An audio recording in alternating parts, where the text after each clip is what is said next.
Did you know that some of history's greatest minds harnessed the power of passionate homosexuals to shape the world? Oh my. Take ancient Greece. Right. In 375 BC, I was so excited to have this story because of you, Alex, Oh, all right? thank you.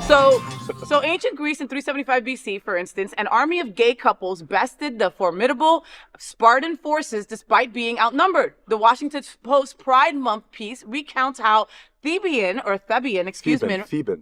rebels, right, tired of Spartan rule, staged a coup. But the threat loomed large, prompting Commander Gorgidas to devise an advanced strategy, a battalion of men-loving men. Plato, in his Symposium, noted, quote, few such men fighting side by side could conquer practically the entire human race, end quote.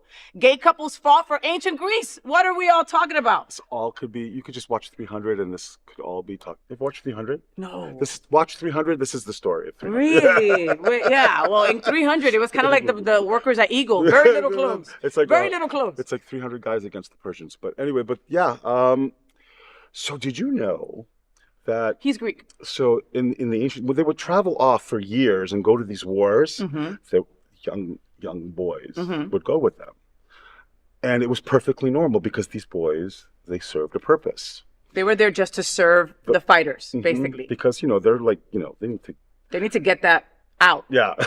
Right? It's a family show, right? We're trying to be. I'm sorry. No, so these young men, they had a purpose, they had a role. They were there to service these people that were fighting these wars. Yeah. So it was, what I wanted to say was like homosexuality was perfectly normal at that time. Yeah. So. Yeah, well, I didn't know that until I went to Greece, and until you had schooled me on that before I went to Greece. And then I also went to Italy a couple of years back, right? And it's like, they really try to erase us from freaking everything. Yeah. They try to erase us from history. They try to erase us from freaking everything. And it's like, come on, we were there. Now we just talk too much. Like, we're just out there and we talk too much and we're just like in everybody's way. And it's just so annoying because we're never going back. We're never going back. We're never shutting down unless, We're never going back. And I had a conversation with a few trans women over the weekends where they were saying, older trans women, right? Where they were saying that they were always trans, right? And people knew, and it wasn't anything that they talked about, but they weren't being banished or persecuted for it back in the 80s or 90s. Right. You know what I mean? That they were just, they just were,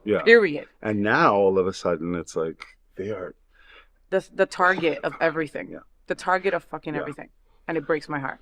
It really does. So we need to get those Greek gods and those Greek fighters to come and fight for the trans community, and we'd be good. We have there are well, not Greek gods, but there are there's a core of what's that woman's name, Dana? Like there are a lot of these activists that are moving forward and that are doing things that are progressing the the movement. Yeah. Dana Davis is going to be on my show today, and that was who Alex is talking about, and those are the shoulders that others will be able to stand on, in the future, right? Yeah.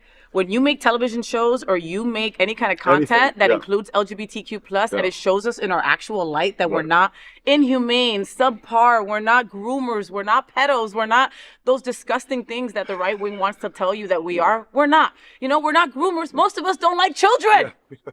Please stay away. Your children are great. From a Keep them away. Hi, I can wave them from No. here. Then I got chocolate on my neck. It's just I'm good. Next. She's just drumming them, just ringing them out.